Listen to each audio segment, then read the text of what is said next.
Chers auditeurs de Radio Courtoisie, bonjour. Je suis très heureux de vous retrouver pour ce nouveau Libre Journal. Je suis assisté aujourd'hui de Jeanne-Emmanuel, car Elisabeth nous a fait faux bond, en tout cas pour une fois. Donc merci Jeanne-Emmanuel d'être à mes côtés. J'ai un invité principal aujourd'hui, c'est Julien Sanchez. Bonjour Julien Sanchez. Bonjour. Voilà, vous êtes conseiller régional du Gard, de la région Languedoc-Roussillon, mais vous êtes surtout, j'allais dire, un des heureux élus des dernières municipales, puisque avec une liste Front National Rassemblement Bleu Marine, vous avez enlevé en quelque sorte la mairie de Beaucaire et on vous félicite. Alors heureux élu, mais je sais que c'est beaucoup de boulot. Ah oui, c'est beaucoup de travail effectivement, mais bon, on l'a voulu, donc je suis assez heureux puisque effectivement le mandat de maire c'est un mandat où on décide, où on peut agir, contrairement effectivement au mandat de conseiller régional d'opposition où quand tu es dans l'opposition, c'est sûr que c'est un peu plus délicat et on a envie justement de passer à une autre étape et le fait d'être élu maire c'est une très bonne chose. On peut décider enfin pour sa ville. Et donc effectivement, on avait une liste Beaucaire-Ville française qui est arrivée en tête à la fois au premier tour, à la fois au second tour, avec 10 points d'avance sur le maire sortant qui était d'hiver droite. Donc c'est quand même un très beau succès. Alors en fait, on va rentrer dans un instant dans le vif du sujet. Je voudrais simplement préciser que donc vous êtes bien sûr l'invité principal. On va parler une bonne heure ensemble sur plein de sujets.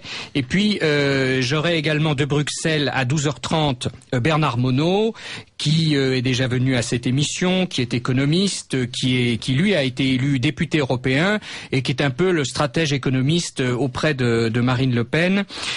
Très souvent, ensemble, on parle d'économie et ce que je voudrais avoir, c'est un petit écho de Bruxelles, de ce qui se passe à l'Europe et puis, pourquoi pas, quelques mots sur l'économie qui va si mal dans notre cher pays. Et puis, nous aurons une page culturelle avec Marguerite, un petit peu comme à notre habitude, pour un petit peu éclairer, apporter un éclairage un peu différent à cette émission, donc ce libre journal qui ça doit bien, je crois, la 5e année. Je crois que j'ai la joie d'animer ce libre journal et je suis très heureux de vous retrouver, chers auditeurs. Donc Julien Sanchez, voilà. Donc je sais que déjà, donc ça fait combien? Ça fait pratiquement 6 mois, 6 mois pile à fin septembre, c'est ça. Oui. Donc en 6 mois, alors vous avez un peu travaillé? Et oui, j'ai pas pris une journée de repos parce que c'est vrai que c'est du jour au lendemain on se retrouve élu effectivement, c'est la magie des élections, mais effectivement du jour au lendemain on se retrouve avec une très grosse responsabilité et à Beaucaire 340 employés municipaux, donc c'est une grosse entreprise et beaucoup d'attentes évidemment des électeurs, parce que si on a été élu c'est justement parce qu'il y avait une très grosse attente de la part de nos électeurs sur tout un tas de thèmes. Donc on en parlera je pense ensemble, mais c'est vrai qu'il y a des thèmes où on a déjà pu faire beaucoup et puis il y en a d'autres où c'est l'administration, donc l'urbanisme par exemple, ça prend 2 ans et demi de réviser un plan local d'urbanisme, on en parlera peut-être, mais on a déjà fait un certain nombre de choses.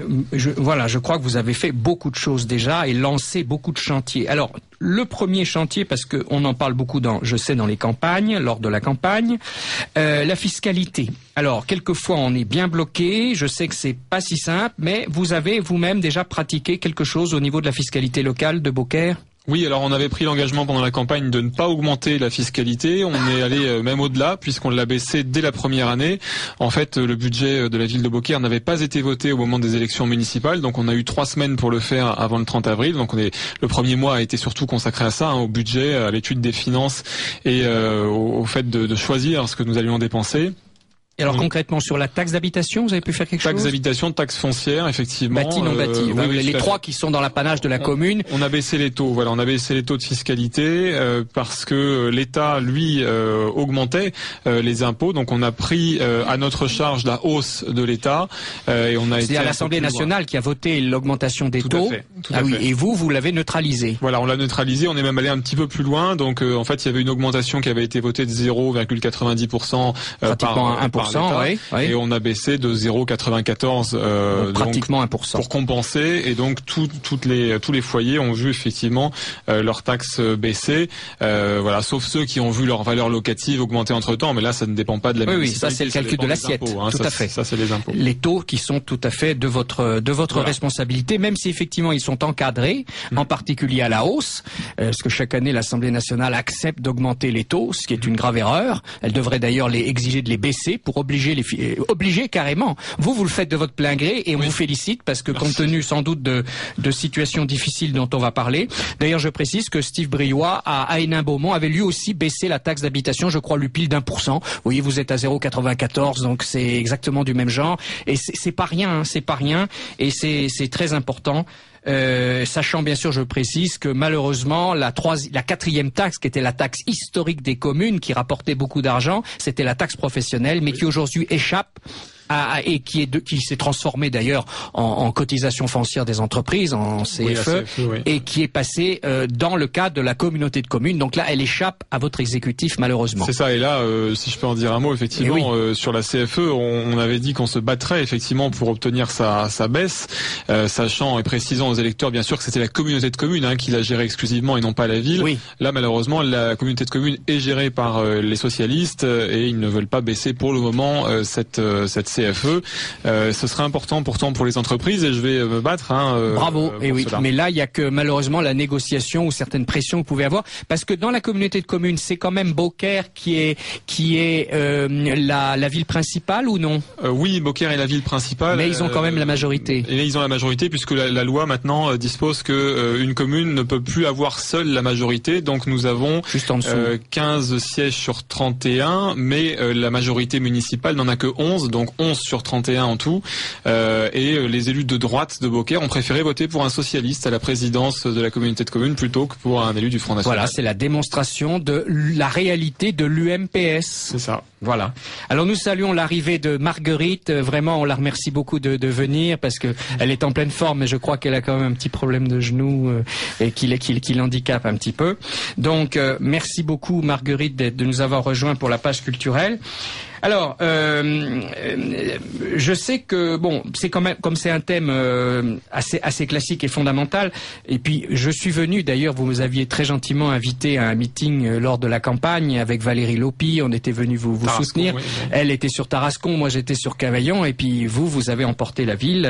Valérie a failli, mais malheureusement, s'est fait battre. On avait fait un très beau meeting à côté du magnifique château qui est magnifique. Je veux dire, bon, et effectivement, j'avais quand même pu voir à quel point l'immigration était une réalité dans votre chère ville.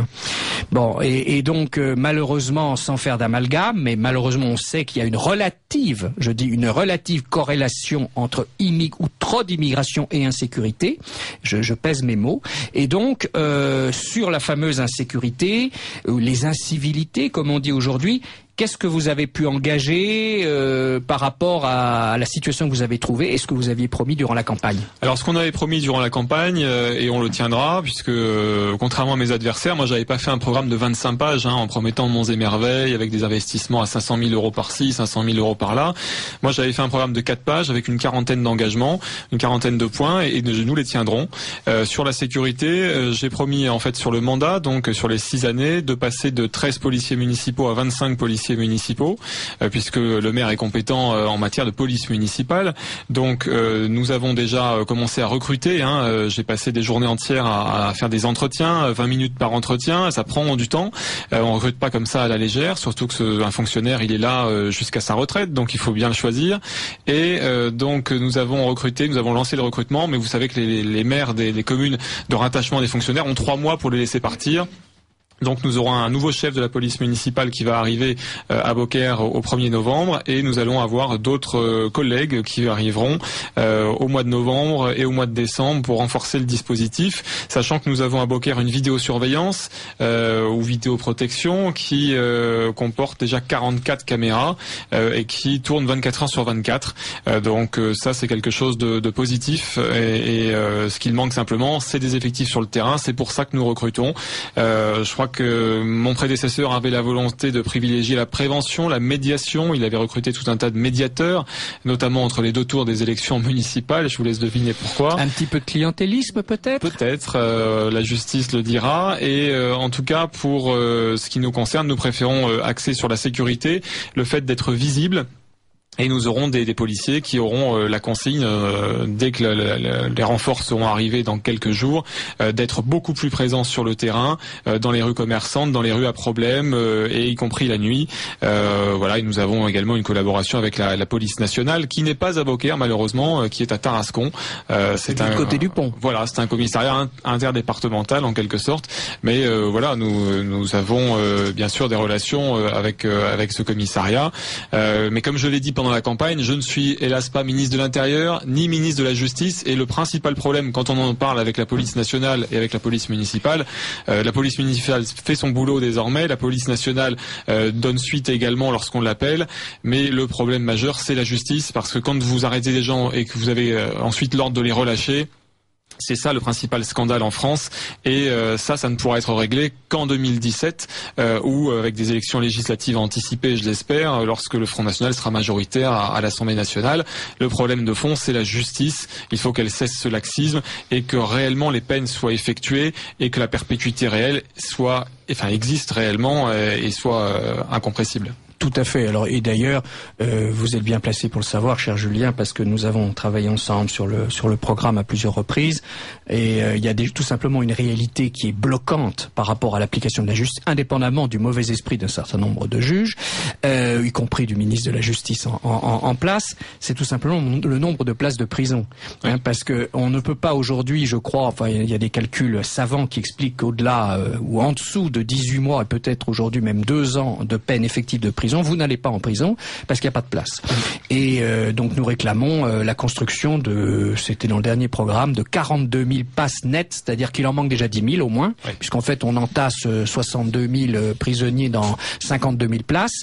Donc il faut au moins construire 42 000 places nettes, c'est-à-dire pratiquement 50 000, de manière urgente, pour que les délinquants, quand ils ont des peines effectives de 6 mois, 1 an et demi, aillent en prison. Voilà. Donc, alors maintenant j'ai une question, parce qu'on a beaucoup de choses à aborder, beaucoup de thèmes à aborder, mais quand même sur l'impression générale, parce que c'est quelque chose qu'on entend généralement de la part de nos concitoyens.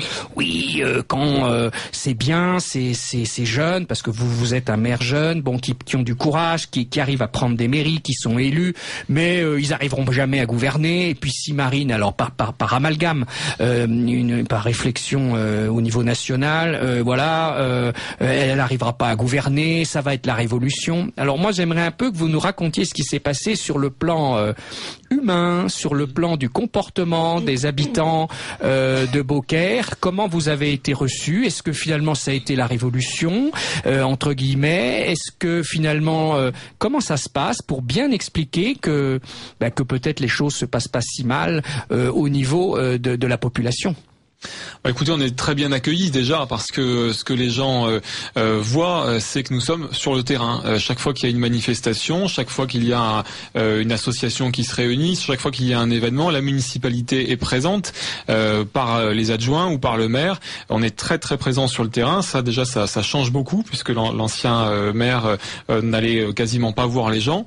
Je fais également de la démocratie participative, de la démocratie locale. On en parlera peut-être tout à l'heure, mais j'ai déjà fait des permanences où je reçois sans rendez-vous les habitants qui viennent m'exposer leurs problèmes sur certains sujets, ou leurs doléances, ou leurs besoins. Nous faisons ça, nous avons fait ça encore lundi, de 9h à 17h non-stop. On a reçu sans rendez-vous les habitants. On a reçu une 40aine de personnes en tout, et il y a de la demande. Les gens sont surtout sur le plan social ou sur le plan du voisinage. Je pense que le principal problème, c'est l'emploi, et puis également le logement, qui sont deux préoccupations des Français essentielles, parce que nous avons un territoire où le taux de chômage est important, où nous avons une population qui a un niveau de vie assez faible, et c'est vrai que les gens recherchent de l'emploi. On voit des gens qui nous disent: j'ai envoyé une 30aine, une 50aine de CV, je ne trouve pas. Et vous avez effectivement des gens qui sont en grande détresse parce qu'ils ont envie de travailler, ceux-là. Ils ont vraiment envie de travailler, mais ils ne trouvent pas. Il y a un taux de chômage, vous avez à peu près l'idée du taux de chômage sur Beaucaire? Sur le officiel, parce qu'évidemment, le problème, c'est le taux de chômage officiel. On n'y croit pas réellement, mais rien que sur le département du Gard, on est à peu près 20% réel. Ah oui, c'est déjà même par rapport à la moyenne officielle, c'est bien au-dessus. Réel et sur Beaucaire, le nombre d'allocataires du RSA, par exemple, est d'à peu près 1 millier sur 16 000 habitants, ce qui est la première ville du département du Gard en termes de pourcentage de personnes qui ont le RSA. Donc vous voyez qu'il y a une situation quand même assez précaire des habitants, et c'est vrai qu'on a ce type de doléances de gens qui recherchent de l'emploi, qui ne trouvent pas. Mais ça, je pense que vous êtes bien placé pour le savoir, vous qui avez participé bien sûr, et qui avez élaboré le programme en matière d'entreprise. Le principal problème, c'est la taxation des entreprises, des petites entreprises, des PME, des TPE, des PMI, des commerçants, des artisans qui sont pressurés par l'État, et qui, s'ils n'étaient pas aussi taxés, pourraient embaucher plus. On le voit.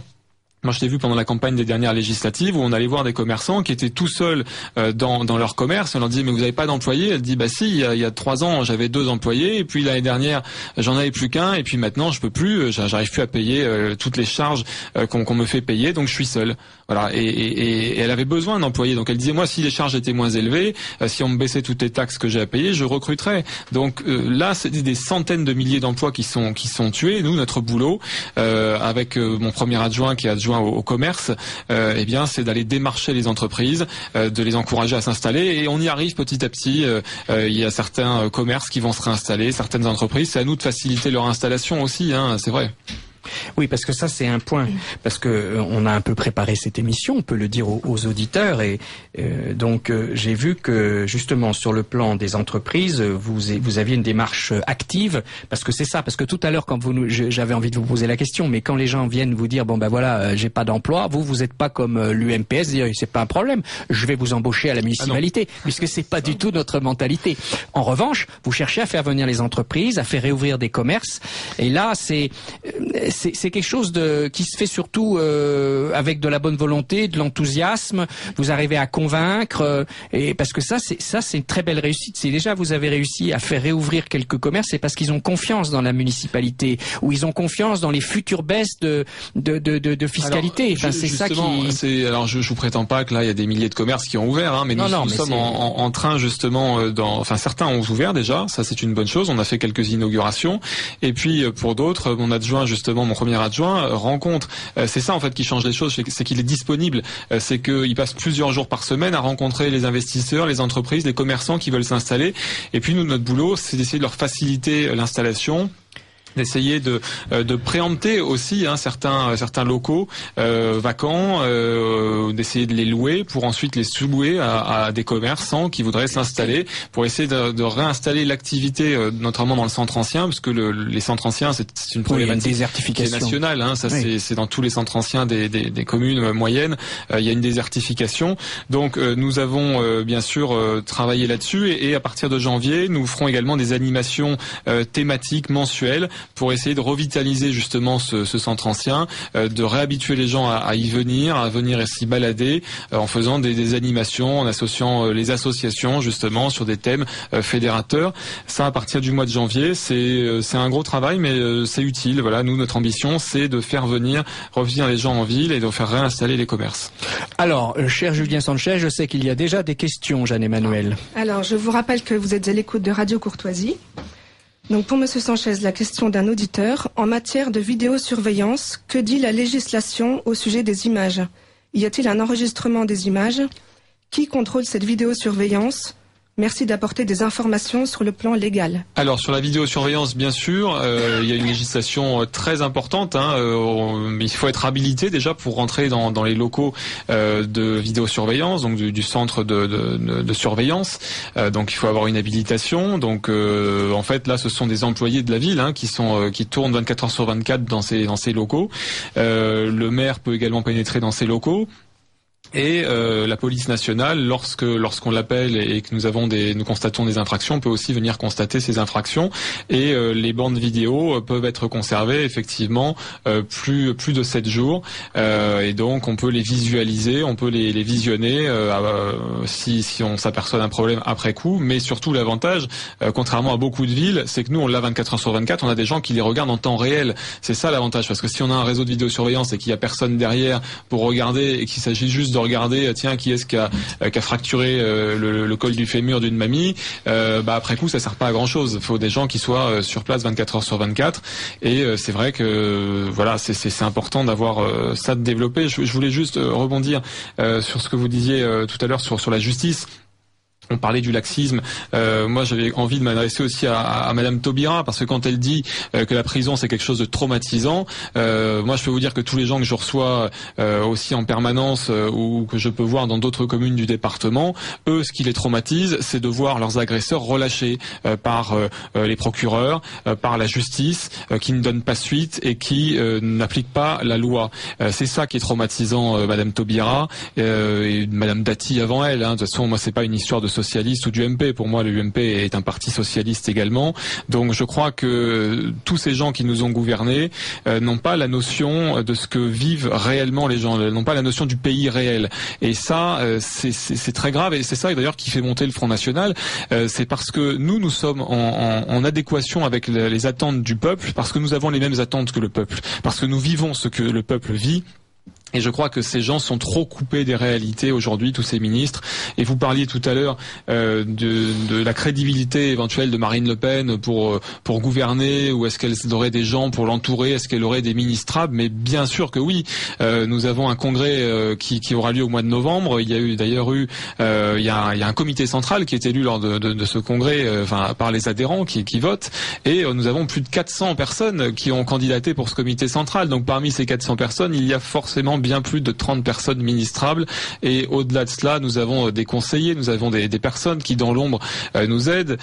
Florian Philippot par exemple, qui avant de s'afficher publiquement, a aidé Marine Le Pen dans l'ombre. Nous avons beaucoup de gens qui sont des hauts fonctionnaires aussi, qui sont là pour nous aider et qui ont envie de nous aider. Des gens qui arriveront aussi une fois que nous aurons gagné, effectivement. Qui nous ont rejoints aux européennes, qui ont été élus, avec les résultats. Comme Bernard Monod, Émeric Choprade, etc. Mais surtout, nous n'avons absolument aucune leçon à recevoir du Parti socialiste ou de l'UMP en la matière, parce que quand on voit qu'ils ont mis au ministère de l'économie quelqu'un qui faisait de la fraude fiscale, quand on voit qu'ils ont mis récemment comme ministre important quelqu'un qui ne payait pas ses impôts, qui ne payait pas son dentiste, qui ne payait rien, on se demande ce qu'il payait. Ils mettent des gens comme ça et après ils nous font des leçons, nous, sur les gens qu'on pourrait mettre.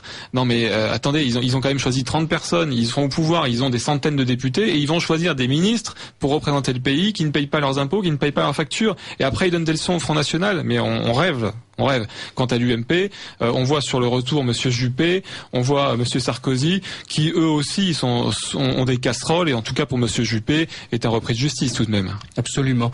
Alors, je réagis, Julien Sanchez, donc sur vous l'avez évoqué tout à l'heure, la démocratie locale, la démocratie de proximité. Vous êtes, je crois, une des rares villes à avoir consulté les parents sur la fameuse application de la réforme des rythmes scolaires, dont on peut penser que c'est une ineptie, et en tout cas qu'il y avait des priorités beaucoup plus importantes aujourd'hui, au moment où on a constaté que les enfants parlent de moins en moins bien le français, ne savent ni lire ni écrire pour un certain nombre, en tout cas un nombre grandissant. Donc qu'est-ce que ça a donné? Comment ça s'est passé? Alors justement, c'est un sujet important aussi, la réforme des rythmes scolaires, parce que c'est une réforme qui a, au-delà d'embêter tous les maires de France, parce que je vais vous parler de la difficulté de la mise en œuvre, mais ça a embêté aussi tous les parents, parce que je ne crois pas que ce soit réellement un apport pour le rythme de l'enfant, bien au contraire. Je crois que l'esprit de cette réforme est tout à fait néfaste, et on se rend compte, en fait, pour la mise en œuvre, qu'on nous demande d'organiser 3 jours par semaine des créneaux de 45 minutes à 1 heure de temps d'activité périscolaire. Alors, comment est-ce qu'on trouve les intervenants dans un village, par exemple? Comment vous trouvez des intervenants qui vont accepter de travailler 4h45 par semaine Alors, s'ils sont chômeurs, ça va faire baisser leurs indemnités chômage. Et s'ils cherchent un travail, ils vont accepter de travailler pour vous 4h45 par semaine. Et puis 2 semaines après, on va leur proposer un contrat de 35 heures ailleurs. Ils vont vous planter. Vous allez devoir retrouver un autre contractuel. Il y a là une façon de faire qui est totalement improvisée. Il n'y a aucune conscience des réalités. Réaliste, parce que pour rappeler juste la mécanique, parce que moi je l'ai vu dans ma ville de Cavaillon, c'est que comme du coup la réforme des rythmes scolaires vise à faire retravailler les enfants pendant plusieurs heures le mercredi matin, du coup on enlève, si j'ai bien compris, mais voilà, 3/4 d'heure pratiquement tous les jours ou au moins 4 jours de la semaine. C'est ça. Et donc les enfants se retrouvent dans le vide entre guillemets pendant 3/4 d'heure par rapport à leurs anciens horaires. Alors c'est ça. Et les parents sont bien embêtés parce qu'ils peuvent pas aller chercher leurs enfants 3/4 d'heure plus tôt. Et oui. Et bon, donc là on se trouve à boucher des trous et donc il y a tout simplement un irréalisme absolument invraisemblable de la part de cet ancien ministre, le fameux Payon qui était en plus d'être sectaire quand même méchamment dans les nuages. Alors ils ont tous maintenu cette réforme, Payon et ses successeurs d'ailleurs, Monsieur Hamon, Madame Vallaud-Belkacem, ils ont tous maintenu cette réforme. Personne n'a voulu revenir en arrière. Et le problème, vous le disiez très bien, c'est que avant les cours terminaient à 16h30, maintenant ils terminent à 15h30. Et à partir de 15h30, vous avez des TAP donc qui sont des activités périscolaires. Donc le problème majeur dans une commune, c'est de trouver des intervenants. Il faut des intervenants diplômés, qui est le BAFA ou le CAP petite enfance. Donc ça, quand on n'est pas dans une ville universitaire, c'est difficile. Et puis une fois qu'on les a trouvés, il faut les fidéliser, sachant que c'est des contrats de 4h45 par semaine. Donc comment vous allez fidéliser quelqu'un 4h45 par semaine? Si c'est quelqu'un qui recherche un emploi, je vous le disais, une fois qu'il aura trouvé un 35 heures ailleurs, il va nous planter. C'est ce qui se passe. Chaque mois, vous avez des personnes qui nous laissent tomber. Et ça arrive dans toutes les villes de France. Donc dans les villages, les maires n'en peuvent plus de cette réforme. Et on voit que même à Marseille, ça a posé des problèmes. Donc nous appliquons la loi, évidemment, donc nous sommes tenus d'appliquer la réforme, sinon les ministres avaient indiqué qu'ils pourraient révoquer les maires en Conseil des ministres, donc nous appliquons la réforme. Autant vous dire que nous avons fait des réunions publiques au mois de juin avec mon adjointe aux affaires scolaires, Madame Saraï. Nous étions en réunion publique et les parents étaient très mécontents. Ils nous ont dit que cette réforme était aberrante, que c'était du n'importe quoi. Donc nous avons fait une consultation dans toutes les écoles. Je crois qu'on est une des 3 ou 4 communes de France à l'avoir fait. Alors quand on dit que le Front National n'est pas démocrate, on a fait voter tous les parents d'élèves qui ont voté donc un matin. Entre 8h et 9h, au moment où on amène les enfants à l'école, ou entre 7h30 et 9h d'ailleurs, ils ont voté pour savoir s'ils préféraient faire les cours sur une seule demi-journée pendant 3 heures, ou sur une seule journée pendant 3 heures, ou sur 3 jours pendant 1 heure. Donc ils ont fait leur choix. Et en même temps, on a appliqué le choix qui a été fait par les parents dans cette consultation. C'est important, contrairement à Nicolas Sarkozy qui n'avait pas suivi les votes des Français sur les référendums. Nous suivons le vote des parents. Et autre question subsidiaire que nous avons posée aux parents, êtes-vous pour ou contre la réforme? Alors ça n'avait qu'une valeur indicative, c'était pour savoir un petit peu ce qu'ils pensaient de la réforme du gouvernement. Eh bien 82% des parents ont indiqué qu'ils étaient contre cette réforme des rythmes scolaires. 82%, bien au-delà de l'électorat du Front National. Là c'est quelque chose qui n'est pas politique, c'est une affaire de parents. Eh bien le gouvernement met en application des réformes qui sont sanctionnées par 82% des parents. Ils ne consultent pas les parents pour quelque chose qui est essentiel dans l'organisation d'une commune et dans le rythme de l'enfant. Alors, justement, d'ailleurs, je rappelle que je crois qu'il y avait eu des communiqués au niveau national en ce qui concerne Marine Le Pen. Et nous, on avait dit que, contrairement à la mise en place de cette réforme qui n'apporte rien, qui désorganise tout et qui coûte de l'argent aux communes, parce que vous avez sans doute calculé les coûts, c'est en centaines de milliers d'euros. À mon avis, comme ça, au doigt mouillé, je pense que c'est peut-être 150 à 200 000 euros que ça peut coûter à Beaucaire. 400 000 par an. Bon, alors voilà. Oui. Alors il y a une compensation financière de l'État la première année, on verra si elle est maintenue la deuxième année, mais elle n'est que sur une petite partie cette compensation, donc il faut trouver l'argent sans augmenter les impôts. La première année pour ne pas pénaliser les parents, parce que je vous le dis, on est dans une commune quand même où les gens sont en difficulté financière, donc nous n'avons pas fait payer ces TAP la première année, on sera obligé de le faire la deuxième année évidemment, comme le font 90% des communes de France, mais c'est un coût pour la collectivité évidemment. Mais c'est 1% parce que je crois, d'après mes calculs, vous devez être à 30 millions d'euros de budget, quelque chose comme ça. 32. Et donc c'est plus d'1%, comme crack boom, comme ça, réforme imposée. Alors que vous êtes en train de faire tout ce qu'on y reviendra dans tout ce que vous faites pour essayer de faire des économies budgétaires, de gratter 0,5% par-ci, 0,5% par-là, boum, 1% de plus de dépenses pour boucher les trous créés d'occupation des élèves, donc des gens à employer, en plus dans des conditions rocambolesques. Donc vraiment, on marche sur la tête. Alors, on a beaucoup d'autres sujets à aborder. Cher Julien Sanchez, il y a des questions qui arrivent, mais je crois qu'il est 12h30 et je vais être en relation avec pour une petite page économique et puis avoir un petit écho du côté de l'Europe de Bruxelles, parce qu'on est sur tous les fronts, cher Julien Sanchez, sur le front local, mais également sur le front national et européen. Et donc, nous sommes en train d'appeler Bernard Monod. Oui, allô, Bernard Monod? Bonjour moi-même. Oui, bonjour. Merci beaucoup d'être à ce rendez-vous. Je tenais beaucoup à avoir un écho de ce qui se passe à Bruxelles. Nous parlons actuellement avec Julien Sanchez de la mairie de Beaucaire, et comme vous le savez, cher Bernard, notre combat est multiple. Il est local, mais il est également national et même européen. Et voilà. Et donc. Julien Sanchez. Et ben voilà. Bonjour Bernard. Alors, je voudrais tout simplement, cher Bernard Monod, je rappelle que vous êtes député européen et que vous êtes un peu le stratège économiste auprès de Marine Le Pen. Vous intervenez beaucoup sur le programme économique du Front et de Marine.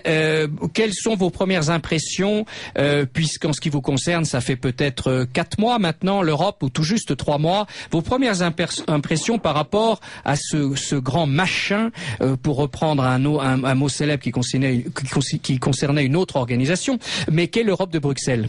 Oui, ou le bidule. Oui. Mais enfin, ça résume bien la situation. Mes premières impressions, c'est que c'est encore pire que ce que j'imaginais. C'est-à-dire que déjà nous avions une bonne analyse et diagnostic des résultats de plus de 20 ans d'Europe, en définitive depuis Maastricht. Et en fait, en étant dans cette enceinte, on s'aperçoit que nous avons soit ce que je qualifie moi des fous, soit des traîtres. Alors les traîtres pour ceux qui sont conscients de ce qu'ils font, et les fous pour ceux qui sont inconscients, ce qui est quand même une majorité.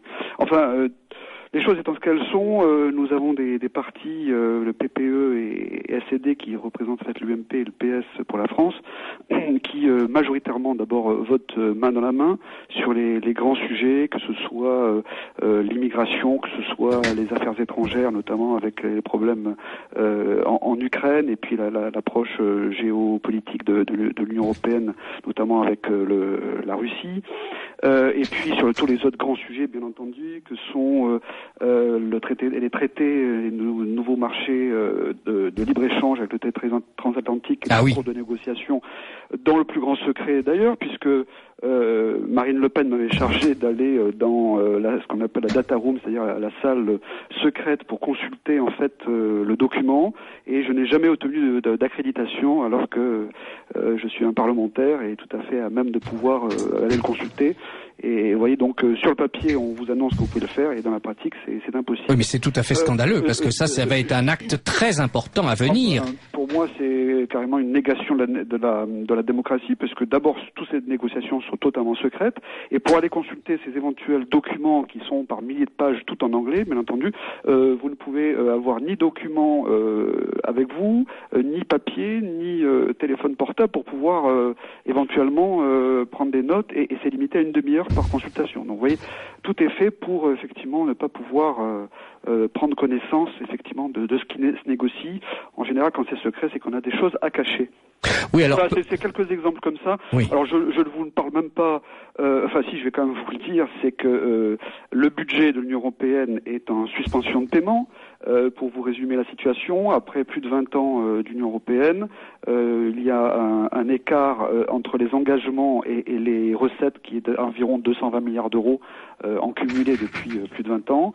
Et rien que pour l'exercice 2013, il y a un décalage, donc un déficit de 21 milliards d'euros. Et ils sont dans la situation de gens qui ne peuvent pas assumer les paiements qu'ils ont engagés. Voilà, donc ils ont beau jeu ensuite de donner des leçons d'orthodoxie budgétaire, notamment à la France. France qui est à l'heure actuelle en plein débat entre la direction générale de la Commission des finances, enfin de la Commission européenne, avec le gouvernement français qui s'est pris à son propre jeu puisque en octobre 2012 ils ont signé et ratifié le traité budgétaire, c'est-à-dire en nous dépossédant de notre finance publique et en la confiant sous tutelle de l'Union européenne. Et bien aujourd'hui ils se font prendre à leur propre piège puisque ils leur demandent effectivement de revoir leur copie sur le budget 2015 qui serait en décalage de 0,5% trop élevé par rapport à ce qu'a présenté le gouvernement français. Voilà, donc ils nous demandent des efforts assez importants.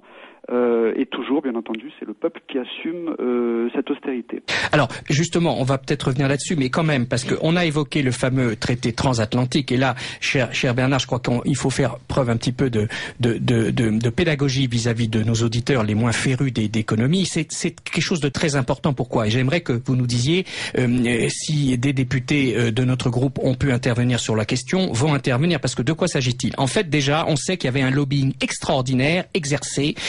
C'est un lobbying, pour parler français, des groupes de pression des grandes multinationales américaines sur des grands secteurs tels que l'informatique, tels que des secteurs industriels ou de l'agroalimentaire, qui étaient déjà en position de monopole et qui ont imposé auprès de Bruxelles des changements de normes en leur faveur. Et c'était rien que le fait d'uniformiser et d'harmoniser toutes les normes au niveau européen, mais ça favorise ceux qui sont en situation de monopole.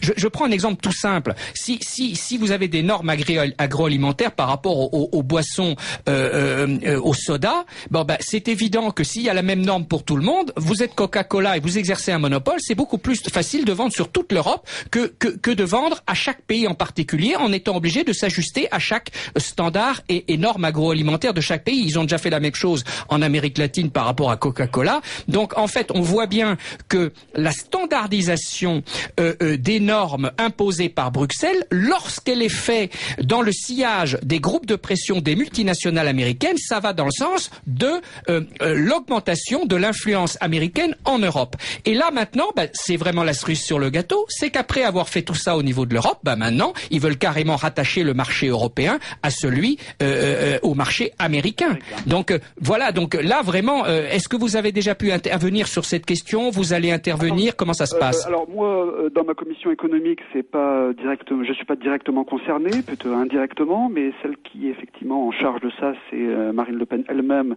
à la commission qu'on appelle INTA, donc qui est marchés internationaux.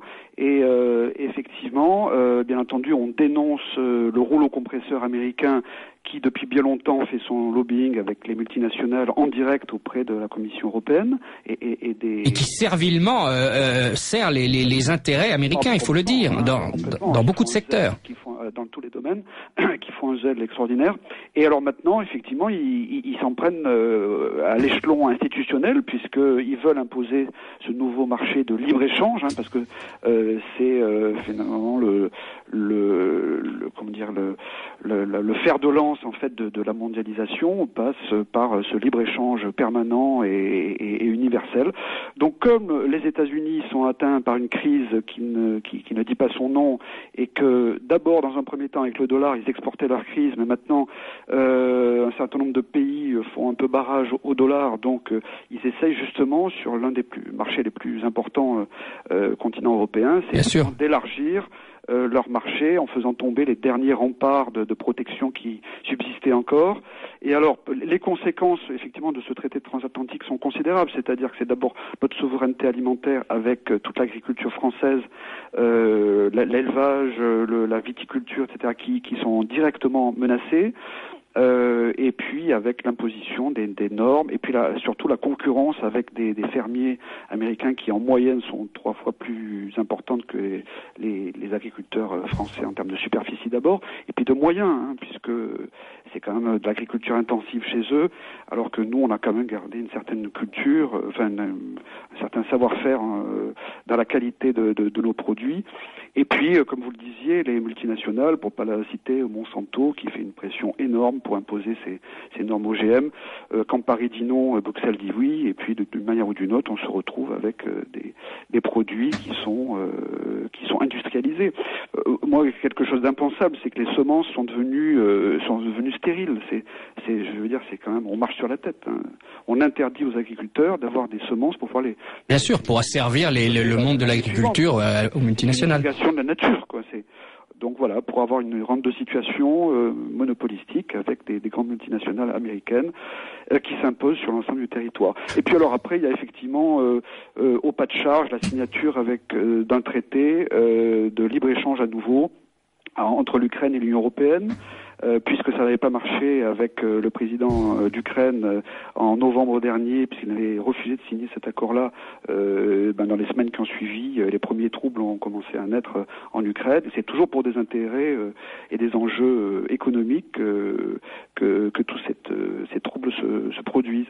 Donc on voit bien cette pression énorme qui est faite, ce qui veut dire que quelque part l'Europe et la France en particulier représentent encore une certaine richesse, parce que sinon ils viendraient pas tenter de nous installer cette hémorragie de richesse en Europe et en France. Et ce qui veut dire que si notre modèle français de patriotisme économique, de protectionnisme intelligent voyait enfin le jour, et que les Français comprennent effectivement que notre modèle est le seul qui puisse sauver du désastre la France, je ne parle même pas de l'aspect budgétaire et puis et financier en France, eh bien, si on n'applique pas notre modèle, c'est effectivement un pays qui va partir à volo avec un effondrement financier à terme. J'en profite d'avoir nos auditeurs pour les alerter et leur demander d'être très vigilants sur leurs banques françaises, qui sont extrêmement fragiles et menacées, contrairement à ce que l'on veut bien faire croire à l'opinion publique. Les banques sont sous-capitalisées, elles ont été très fragilisées pendant la crise de 2008.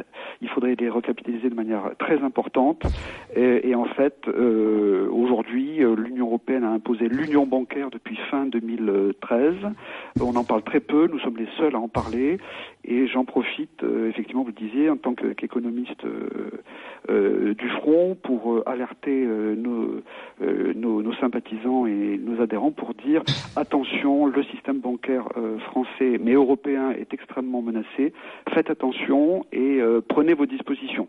Voilà, moi je lance un cri d'alerte car il pourrait y avoir des surprises en 2015-2016 sur des éventuelles possibilités de faillite bancaire, comme ça s'est produit il y a peu de temps à Chypre, il y a 1 an et demi. Où en fait les banques chypriotes étaient en faillite, l'État de Chypre était lui-même en banqueroute, et c'est la Troïka qui a pris le pas et qui a imposé la confiscation à un certain niveau des dépôts dans les banques privées pour renflouer les banques. Alors, tout à fait. Cher Bernard, justement, il y a plusieurs questions qui sont arrivées pour vous. Et d'ailleurs, je voudrais dire que par rapport à Chypre et la Grèce, nous avons dans le programme de refuser de payer par an 3,5 milliards pour boucher le trou grec, le trou chypriote, en plus d'ailleurs d'être créditaire de 7 milliards auprès de l'Europe. Alors, justement, plusieurs questions sont arrivées, en particulier Jeanne-Emmanuel.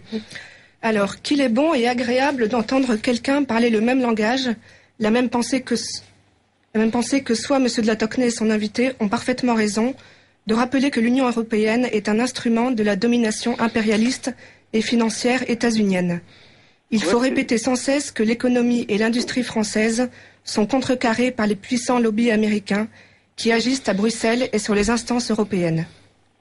Alors justement, cher Bernard Monod, il y a aussi un élément du puzzle qui est capital et qui manque pour pouvoir réagir à tout cela. Bien sûr, et Marine Le Pen est en première ligne pour dénoncer tout cela, mais ce serait plus facile si nous avions des organisations professionnelles dignes de ce nom et qui se battent réellement pour défendre leur profession et défendre leur secteur d'activité. Absolument. Et là, elles sont inexistantes. Absolument. Notamment les professions qui sont directement menacées à l'heure actuelle, c'est les 37 professions réglementées, avec en tête les notaires.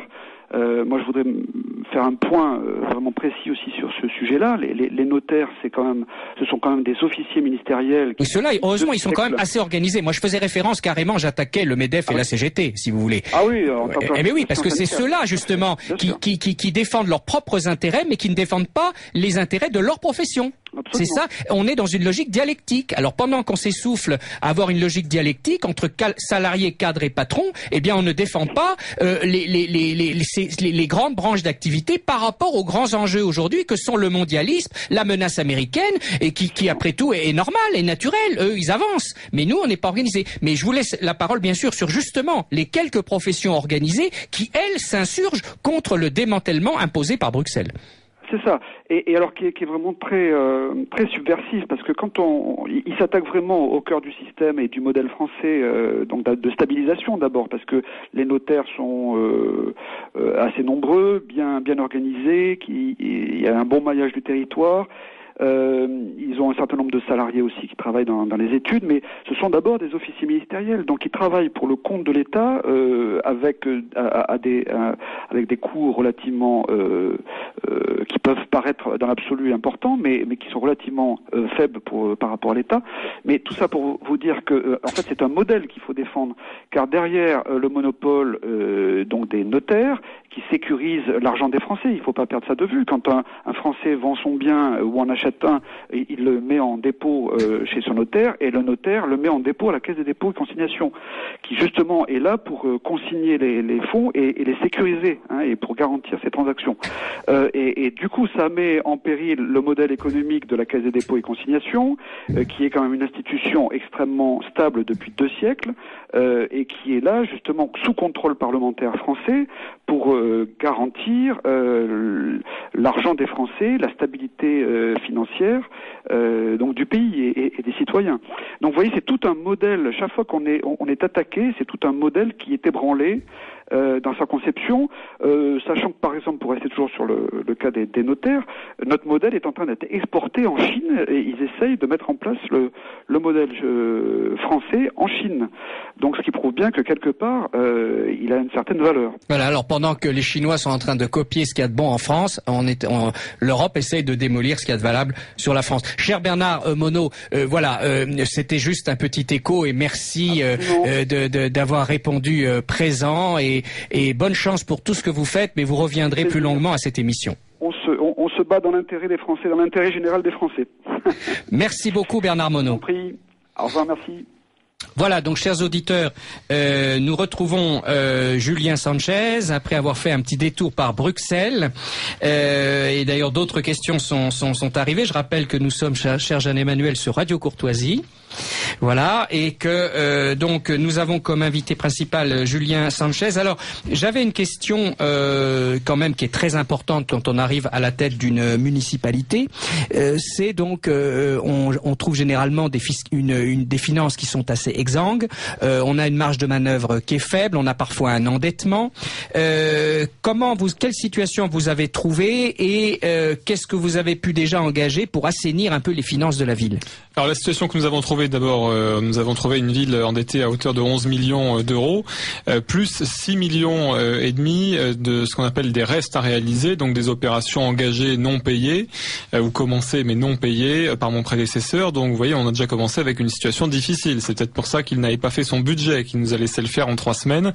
En tout état de cause, comment est-ce qu'on règle ce genre de situation ?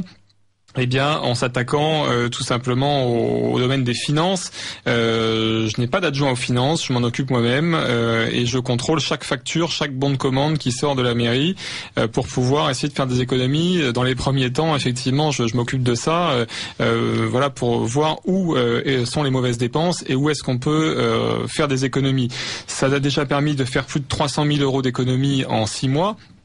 Donc c'est pour la preuve que c'est possible, en regardant les factures, en voyant, en essayant de négocier. 300 000 euros récurrents ou d'un seul coup, ou c'est one shot, enfin c'est-à-dire une seule fois, ou c'est du récurrent? C'est en plusieurs choses. Et chaque année il y aura 300 000 euros en moins, ou c'est 300 000 euros? Je pense qu'on peut y arriver, oui. Je pense qu'on peut y arriver, et il y a aussi un gros domaine dont on ne parle pas, mais qui concerne les collectivités, c'est bien sûr les ressources humaines, parce que je voudrais quand même alerter vos auditeurs auditeurs sur le fait que sur la ville de Beaucaire, on parle beaucoup des villes Front National, on essaye de parler des maires Front National, d'éventuels problèmes qui auraient lieu dans leur ville, problèmes imaginaires ou problèmes anecdotiques, mais on ne parle pas de ce qu'ont fait nos prédécesseurs. Je vous parlais du bilan financier que j'ai trouvé en arrivant, mais il est démontrable. Il suffit d'aller voir le rapport de la Chambre régionale des comptes qui est sorti au mois de juillet de cette année. Ça tombait bien. Donc ça tombait bien, ça nous a donné un aperçu d'entrée. Et je vais vous lire juste, sans être trop long, des extraits de ce rapport de la Chambre régionale des comptes qui est disponible sur le site de la ville de Beaucaire et sur le site de la CRC également. Alors vous avez les 2/3 de ce rapport de 50 pages tout de même, qui est accablant pour mon prédécesseur, qui concerne les ressources humaines. Il faut savoir qu'à Beaucaire nous avons 340 employés qui sont fonctionnaires, qui sont titulaires, et c'est à peu près 70 de trop par rapport à la norme. Mais bon, ils sont fonctionnaires, ils sont titulaires. Il y avait également des contractuels, puisque mon prédécesseur aimait bien embaucher des contractuels, et notamment, je vous le disais, entre les 2 tours des élections municipales ou entre janvier et mars, juste avant la campagne. Donc effectivement, lorsque nous sommes arrivés, nous avons arrêté beaucoup de contractuels. Notamment les médiateurs qui avaient été embauchés par mon prédécesseur. Je vous disais qu'il avait la volonté de faire de la prévention.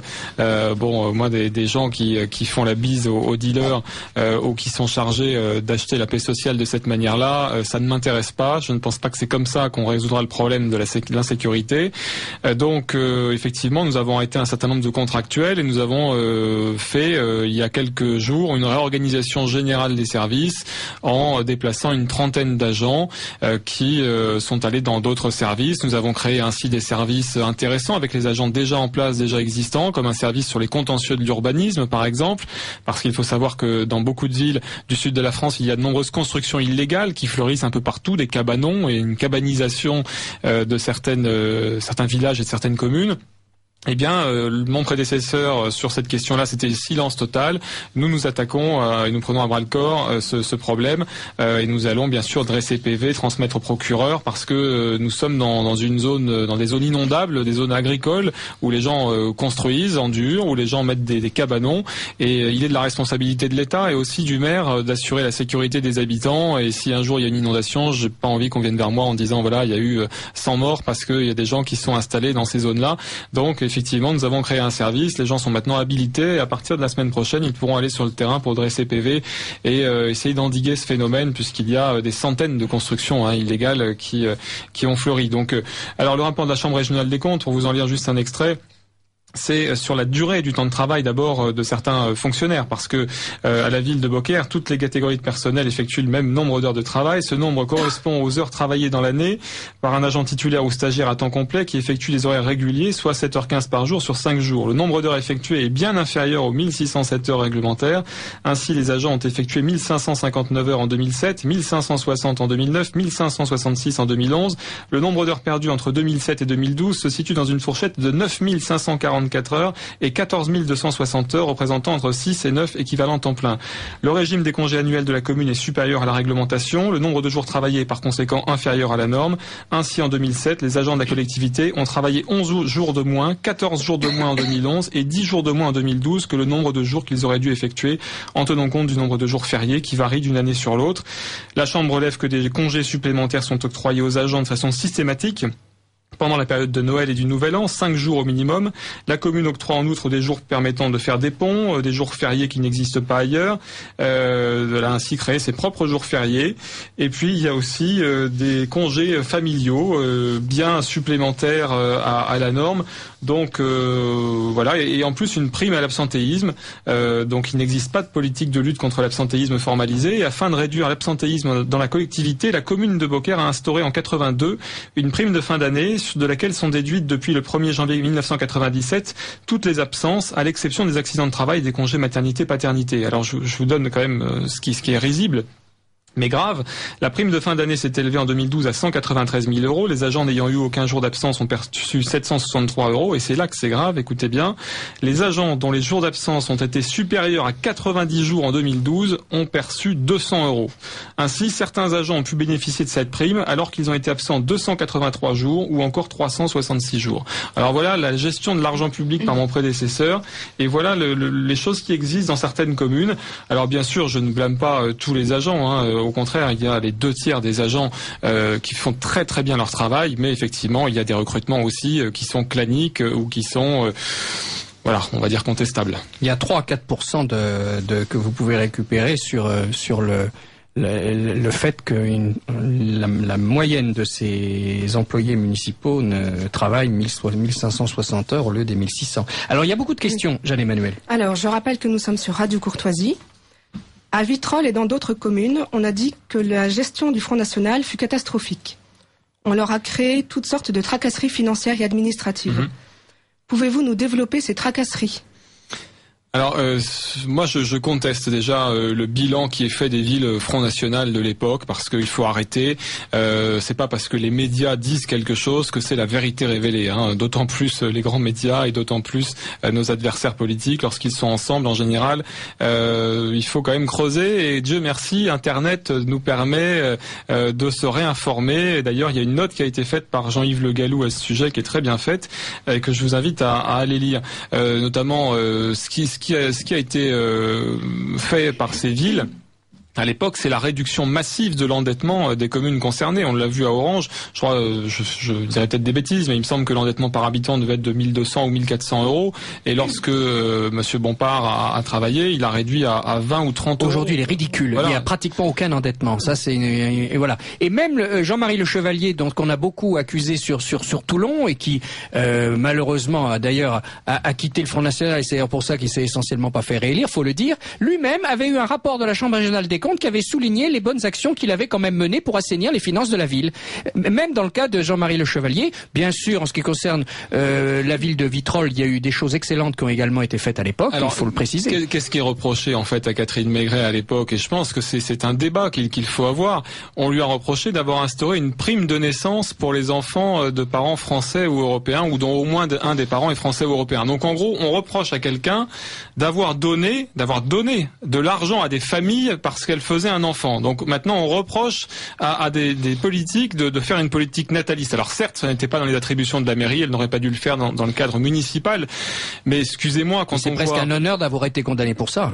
Je pense, oui, parce que quand on voit la gestion des villes par certains socialistes ou UMP qui se remplissent les poches ou qui font des choses très contestables avec l'argent public, excusez-moi, là, elle redistribuait de l'argent de la commune pour des parents qui mettaient au monde des enfants. C'est grave, c'est très grave. Moi, je crois que moralement, en tout cas, ça n'est pas grave. En revanche, effectivement, ça n'avait pas à se faire dans le cadre municipal, mais je pense que la plupart des Français sont pour. Aujourd'hui, on voit d'ailleurs que le gouvernement veut diminuer les allocations familiales, veut le faire aussi en fonction des revenus. En gros, on va sanctionner les familles françaises et privilégier l'immigration. C'est ce qui est fait, c'est la politique gouvernementale, c'est l'achat de la paix sociale, qui fait également que de nombreux quartiers sont des zones de non-droit où on ne peut plus aller, où les policiers se font caillasser, où les pompiers se font caillasser. Tout ça est permis par le gouvernement qui achète la paix sociale. On le voit dans les communes avec l'embauche de médiateurs, avec tout un tas de systèmes clientélistes, avec les associations grassement subventionnées, avec la politique de la ville également. Tout cela, c'est scandaleux et ça permet effectivement d'acheter la paix sociale. Mais pour combien de temps ? Car avant, il y avait 10 peut-être zones de non-droit. Maintenant, nous en avons des centaines dans le pays. Et qu'est-ce qu'il faudra faire de plus après ? Sur quoi est-ce qu'il faudra céder ? Sur le halal dans les cantines ? Sur l'interdiction de certaines choses ? Je crois que réellement... C'est la dimitude au bout du tunnel. Voilà, donc je pense qu'il faut cesser toutes ces politiques-là et puis réaffirmer notre identité et arrêter d'acheter la paix sociale. Je crois que la paix sociale, on l'achète pas, elle s'impose tout simplement, et c'est le rôle aussi des maires du Front National. Alors nous n'avons pas de baguette magique, ça ne se fait pas en un mois, en 2 mois ou en 6 mois. Quand pendant 30 ans, on a eu une politique en matière de logement qui a été aberrante, une politique en matière d'immigration massive, aberrante également. Non, ça se règle pas en 1 mois ou en 6 mois, évidemment. Mais en tout cas, on donne des signaux déjà forts. Et nous n'achetons plus la paix sociale, ça c'est clair. Merci beaucoup, Jeanne-Emmanuel. Donc encore une question. Vous savez que les politiques, sénateurs, parlementaires, ministres ne sont que des acteurs sur la scène politique. Les vrais décideurs sont les hommes de l'ombre, environ 15 000 hauts fonctionnaires qui décident avec Bruxelles de tout absolument. Que pensez-vous faire pour reprendre le pouvoir ? Écoutez, reprendre le pouvoir, je pense que c'est les Français qui sont en train de le reprendre. On le voit en ce moment.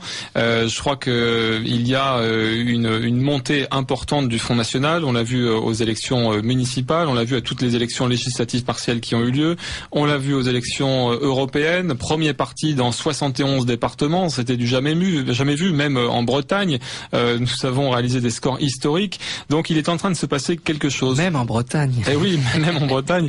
Et je crois réellement qu'il est en train de se passer quelque chose, et c'est comme ça que nous allons reprendre le pouvoir. Après, le reste, on parle du pouvoir de tel ou tel. Je pense qu'il faut effectivement, et c'est ce que fera Marine Le Pen, reprendre le pouvoir sur nos institutions et dénoncer un certain nombre de conventions ou de traités, notamment Schengen, dont on parlait en matière d'immigration. Parce qu'il est anormal que ce soit l'Europe qui décide des politiques en matière d'immigration. Moi, je le vois dans ma commune. Je vois l'immigration importante qui continue à affluer. On le voit avec tout un tas d'indicateurs qui nous permettent de le voir. Mais aujourd'hui, cette immigration, elle est devenue européenne en quelque sorte, parce que ces gens-là se font naturaliser en Espagne, en Italie, et maintenant ils peuvent s'établir en France. Ils sont devenus des Européens de papier parce qu'ils se sont fait naturaliser. Ça n'en fait pas pour moi des Européens, mais en tout cas ils ont les papiers parce que la politique laxiste en matière d'immigration de l'Union européenne le permet. Eh bien c'est tout cela qu'il faut dénoncer, et tout ça sur quoi il faut revenir à l'avenir en permettant de dénoncer toutes ces conventions et de maîtriser nos frontières. On va pas ériger des barbelés ou des murs, mais des frontières, bien comme les portes d'une maison. Sortir de Schengen. Ça se ferme, voilà. Et sortir de Schengen pour pouvoir justement reconstituer nos frontières. Alors, d'autres questions? Encore une question d'un auditeur. Le mot liberté a totalement été oublié en France. Il va falloir que nous apprenions à nous séparer du politique et de la politique. Il va falloir que les Français apprennent à se débrouiller par eux-mêmes en se soustrayant de l'État. Cela ne va pas être facile car il va falloir radicalement revoir nos manières de voir et de faire. Il est possible qu'il y ait des pleurs. Cette Union européenne souhaite que nous revenions à l'an 1000, tout casser pour reconstruire. Mais reconstruire quoi? Mystère. Alors le Front National respecte les institutions, donc voilà, nous sommes pour un état de droit. En revanche, ce qu'on peut constater aujourd'hui, c'est qu'il n'y a plus effectivement de liberté, plus de liberté de penser d'abord. Vous avez vu l'épisode de cette semaine qui est quand même incroyable, un député qui appelle le président ou la présidente de l'Assemblée nationale Madame le Président, et qui se voit sanctionné financièrement et un tiers de son indemnité de parlementaire confisqué parce qu'il a dit Madame le Président au lieu de dire Madame la Présidente. Donc on n'a même plus de liberté de penser, de parler. Je trouve ça assez préoccupant. Il faut faire attention maintenant aux moindres mots qu'on emploie. Il y a une dérive, je crois, là-dessus.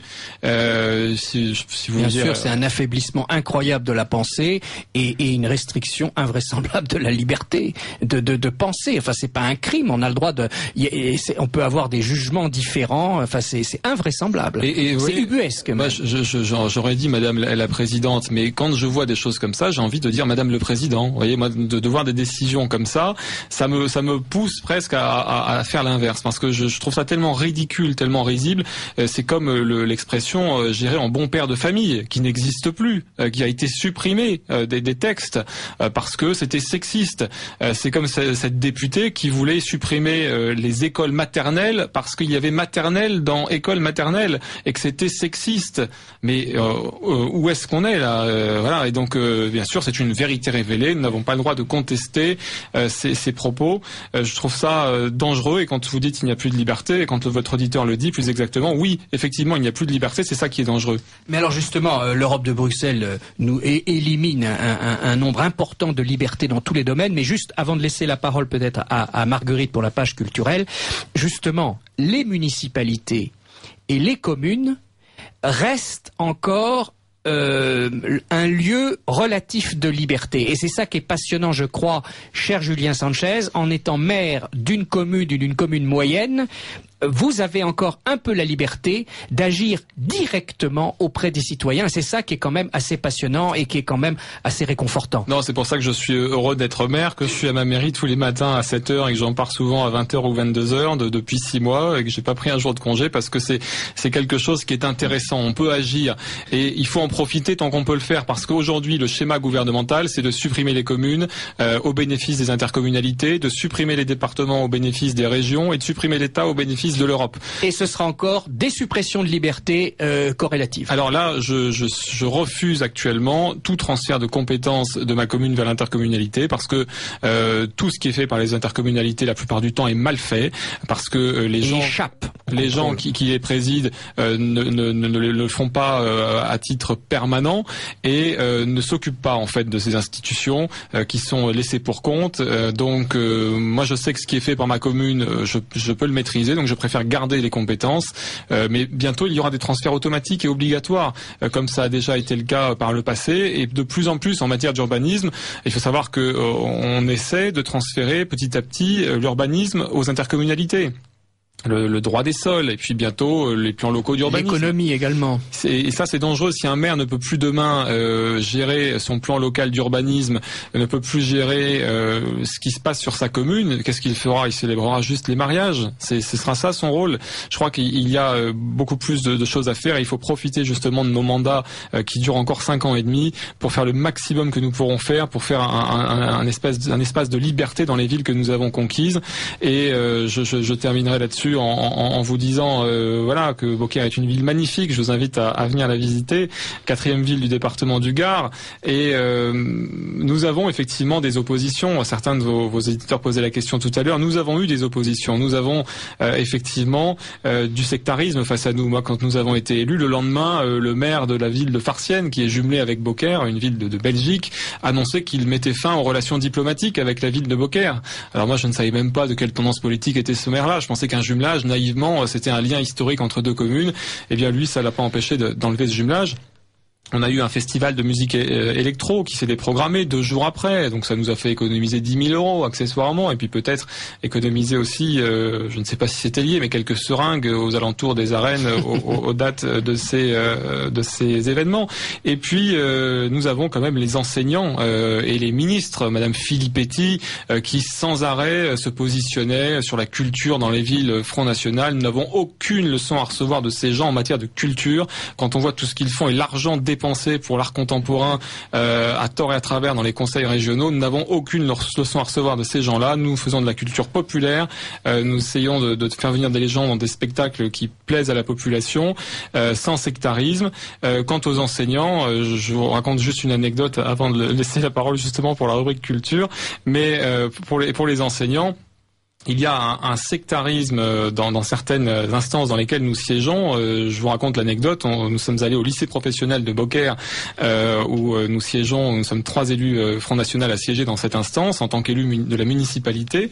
Nous sommes allés à ce conseil. Je suis arrivé avec un de mes adjoints qui avait été élève d'ailleurs dans ce lycée. Nous sommes arrivés. Je vais pour serrer la main aux enseignants. Eh bien, ils regardaient leurs chaussures. Ils ne m'ont pas regardé. Ils ont refusé de me serrer la main les uns après les autres. Je suis rentré dans la salle, je me suis assis, là la déléguée CGT a voulu prendre la parole. Je tiens à faire une déclaration solennelle, monsieur le proviseur, voilà, nous ne siégerons pas en présence des membres d'un parti raciste et xénophobe, etc., etc., donc des insultes comme d'habitude. Et puis effectivement, moi après ça, j'ai fait un petit communiqué de presse pour me plaindre de ces enseignants syndiqués, privilégiés, aigris et sectaires qui avaient un tel comportement.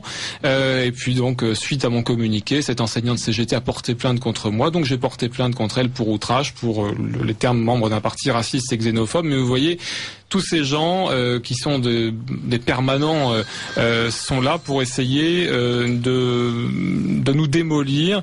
Moi, chaque fois que je sors dans ma ville, j'ai une espèce de folle qui me suit en prenant 300 photos de moi dans la soirée.